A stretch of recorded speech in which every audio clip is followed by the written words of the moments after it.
কুরবানি দাও কুরবানি, কুরবানি দাও কুরবানি। আল্লাহর হুকুম সবাই মানি, ইব্রাহিম নবীর সুন্নাত জানি।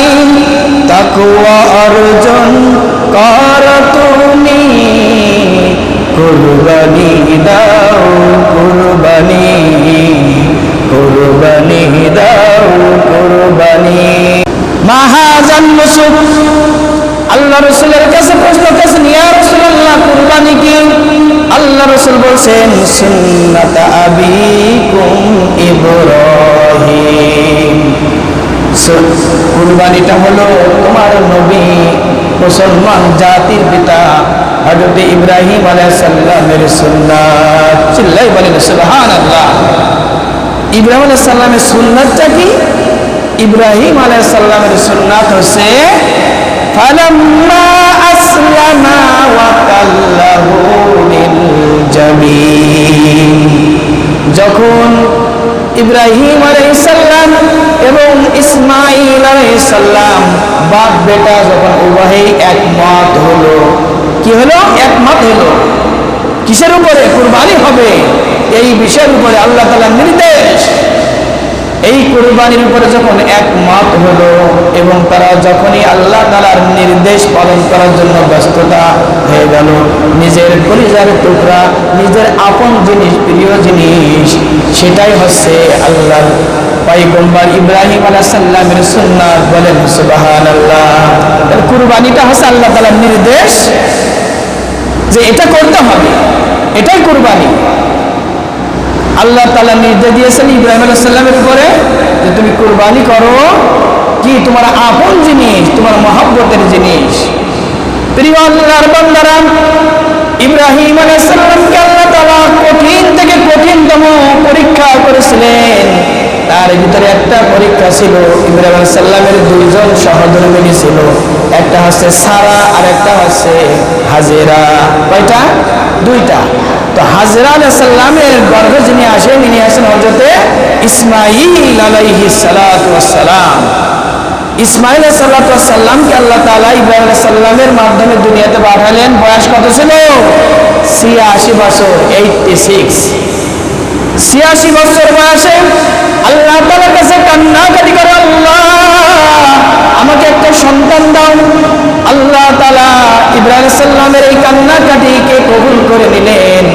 আল্লাহ তাআলা সূরাতুস সাফফাতে 100 নম্বর আয়াতের থেকে শুরু করেছেন বাপ বেটার ডায়লগের কথা।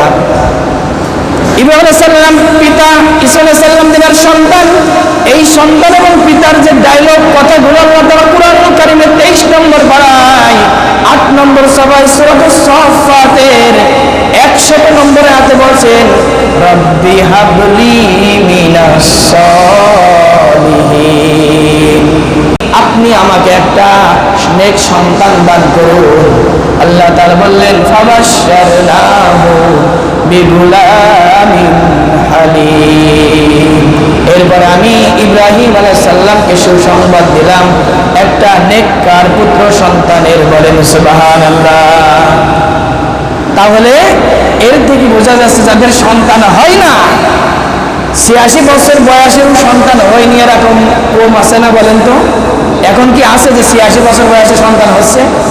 আল্লাহ তাআলা এটা পরীক্ষা দিয়েছেন আমাদের জন্য, শিক্ষা, যে সন্তান যাদের হবে না তারা আল্লাহর কাছে চাইতে থাকো। আল্লাহর কাছে চাইতে চাইতে আল্লাহ তাআলা তোমার আশা একদম পূরণ করে দিবে।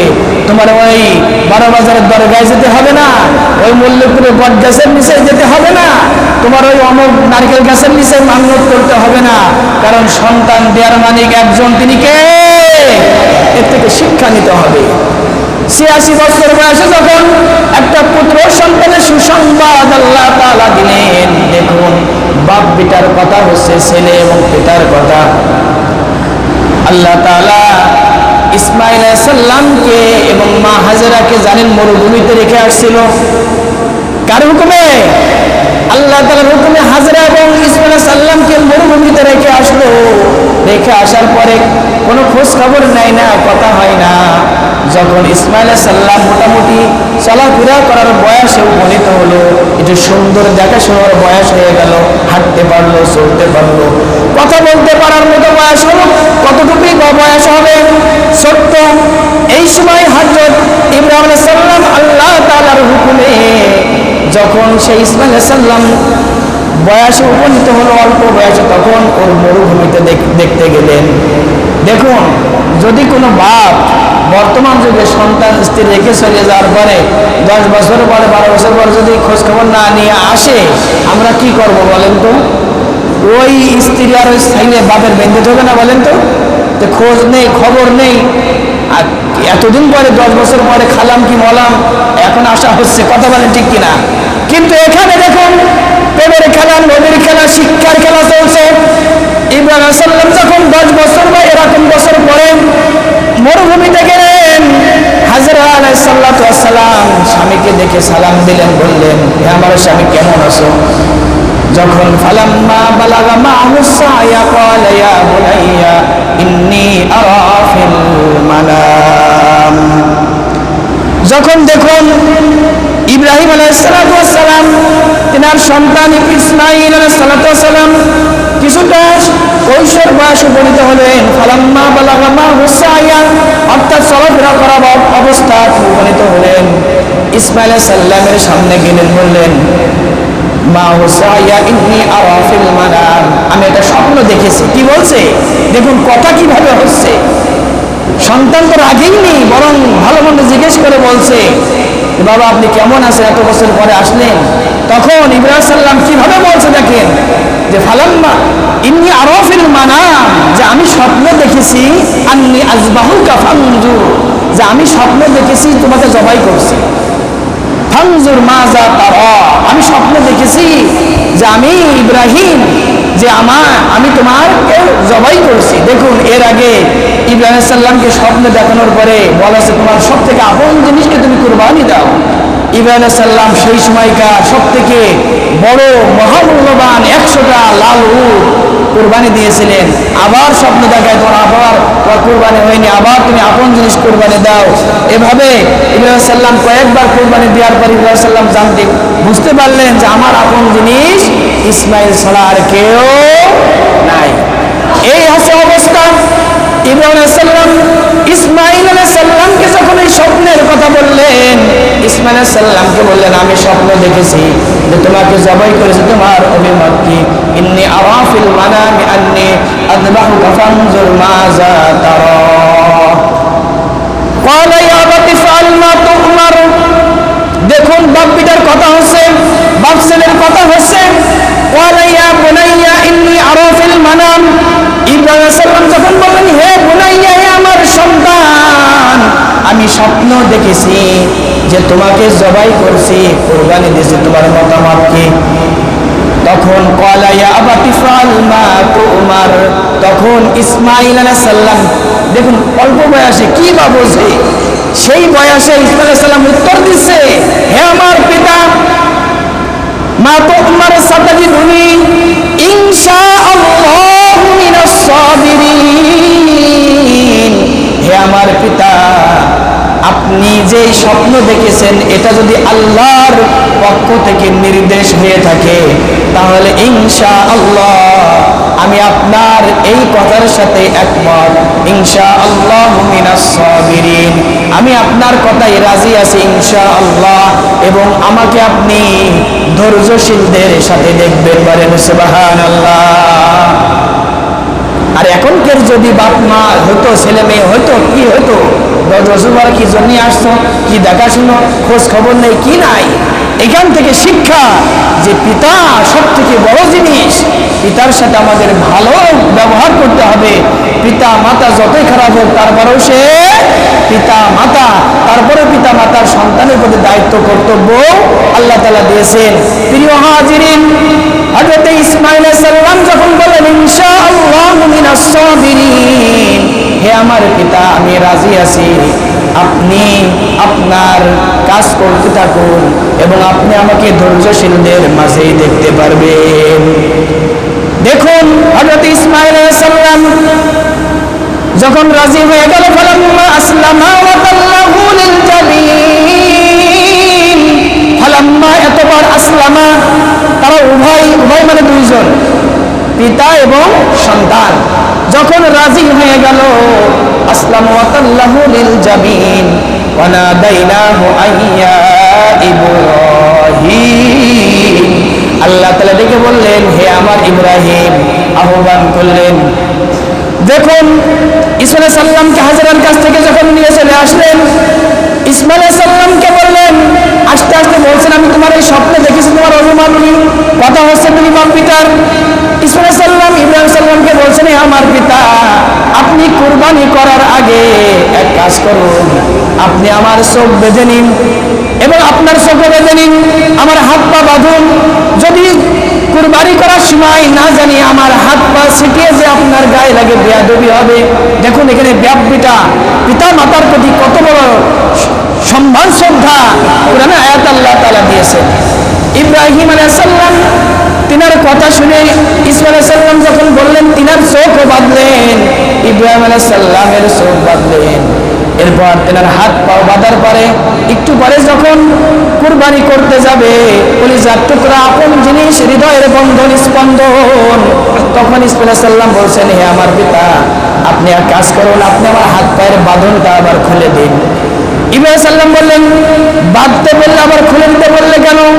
তখন দেখুন ইসমাঈল আলাইহিস সালাম বলছেন হে আমার পিতা, আল্লাহর পয়গম্বর, কিয়ামতের মাঠে যখন আল্লাহ তাআলা হাসরের মাঠে বিচার করবে, তখন আল্লাহ তাআলা যাতে বলতে না পারে যে তুমি ইব্রাহিম ইসমাঈলকে জোর করে হাত পা বেঁধে কুরবানি করেছো, আপনি দোষী হয়ে যাবেন, এই জন্য আপনি আমাকে আমার খুলে দিন, শুধু আমার চোখটা বেঁধে রাখুন, আপনার চোখে বেঁধে রাখুন, কারণ আমার কুরবানি করার সময় যদি আপনার চোখ আমার চোখের উপরে পড়ে যায়, তাহলে আপনি হয়তো মায়ার খাতিরে কুরবানি নাও করতে পারেন, এই জন্য আপনার চোখটাও বাঁধুন, আমার চোখটাও বাঁধুন, আর আমাকে কুরবানি করার পরে আমার রক্ত মাখা জামা আপনি আমার মা, আমার জননী, আমার হৃদয়ের স্পন্দন, আমার মা হাজেরার কাছে নিয়ে যে দেখাবেন।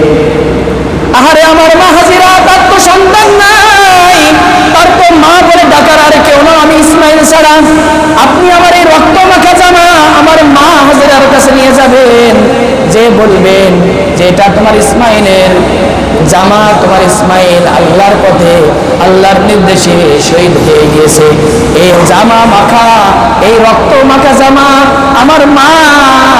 আমার মার সাথে দেখা হবে জান্নাতের সিঁড়িতে, চিল্লায়ে বলেন সুবহানাল্লাহ। হযরত হাজরা সাল্লাম এর কাছে নিয়ে যেতে হবে ইসমাঈল আলাইহিস সালাম, এভাবে হযরত ইব্রাহিম আলাইহিস সালামকে বলে দিলেন। এরপর আল্লাহ তাআলা বলেন যখন ওয়ানাদাইনাহু আইয়া ইব্রাহিম, যখন ইব্রাহিম আলাইহিস সালামকে আহ্বান করলো তুমি জবাই করা শুরু করে দাও, যখন জবাই করলো, জবাই করার মনস্তাব করলো, বিসমিল্লাহি আল্লাহু আকবার বলে, তখন দেখুন ইব্রাহিম আলাইহিস সালাম, ফেরেশতারা দেখছেন কিনা? ফেরেশতারা দেখছেন, মানবকুল দেখছে যে কিভাবে আল্লাহর হুকুম পালন করছে, আল্লাহর নির্দেশ। এই নির্দেশ যদি আমরা আল্লাহর হুকুম যদি পালন করতে জেলে যাই, মার খাই, জুলুম খাই, অন্যায় খাই, অত্যাচার করি, অত্যাচারের সমান হই, যে জুলুম যাই হোক, যারা এই আল্লাহর নির্দেশ পালন করার জন্য বিপদ আঘাতপ্রাপ্ত হবে, খারাপ পথে চলে যাবে, আল্লাহ তাআলা জেল খাটবে, বাড়ি ছাড়বে, তাদেরকেও আল্লাহ তাআলা নবীদের সাথে জান্নাতে নেবেন, বলেন সুবহানাল্লাহ। কুরবানিটা হচ্ছে আল্লাহ তাআলার নির্দেশ।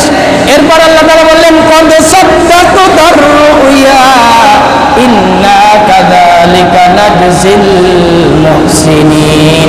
কদ সাদ্দাকতা রুইয়া, আল্লাহ তাআলা বলেন হে আমার ইব্রাহিম, তুমি যে ছুরি জবাই করার জন্য আমার নামে তুমি ছুরি চালিয়েছো, এরপর আল্লাহ তাআলা জান্নাত থেকে একটা দুম্বার সামনে নিয়ে এসে দিল। ইব্রাহিম আলাইহিস সালাম ইসমাইলকে পাশে দাঁড়িয়ে সাথে সাথেই জান্নাতি দুম্বা কুরবানি হয়ে গেল। বলেন সুবহানাল্লাহ।